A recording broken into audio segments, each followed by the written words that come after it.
Today's been a bit of a sad day for me.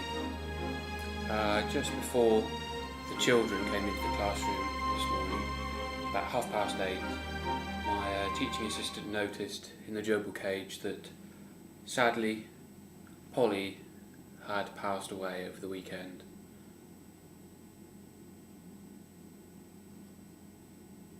This comes just a few months after the other one, Molly, also passed away, which I don't think I've mentioned before.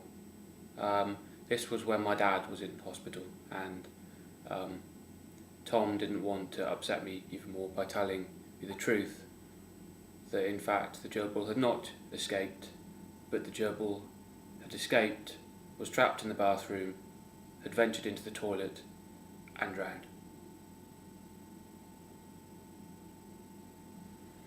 Anyway, back to Polly.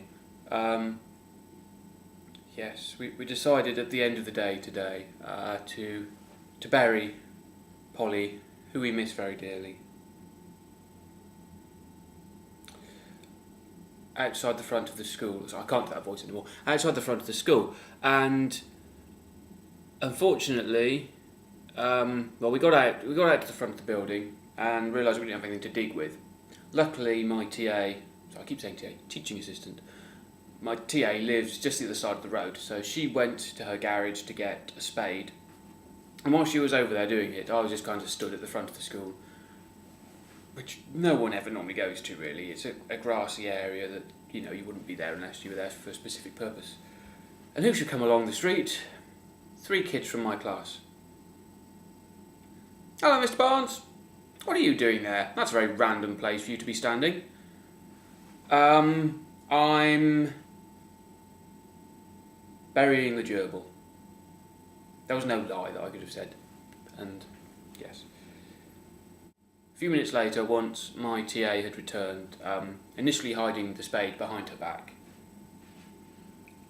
until I said, "It's okay, they know what's going on." Her husband then drove past the street, going, "Ashes to ashes, dust to dust." Thinking, well, it's a good job that I told these children, because if I hadn't, then they'd have found out from what you were saying anyway. The children did know, by the way. I told them at the end of the day that the gerbil was dead. Oh dear. Never mind.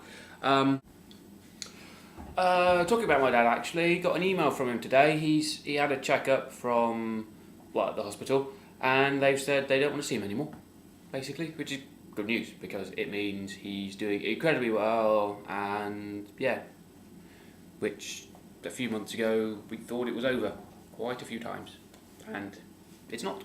So well done, Dad. Finally, I did actually want to say, I just basically wanted to randomly say Dan basically have come to me via a video that I did where I talked about him. This is Dan Shambles, who started about a year later than me on YouTube and has already got about 8-9 times as many subscribers as I've got. Am I jealous? No. I'm sure it's got nothing to do with the fact that he's much younger, much funnier, much better looking than me. No. Anyway, don't watch his videos, because, his gerbil probably hasn't died today. Watch mine instead. They're lovely. Yes. Oh, finally, still looking for crazy people who want to join me, but in London, really. Crazy people in London who would like to join me for raising money for my dad's, the hospital he was in. We're going to have a go, say we, haven't got anyone else yet. We're going to try and do the Tube Challenge, which is visiting all of the tube stations in London within a day. And if we can break a world record at the same time, that'd be brilliant. Yes.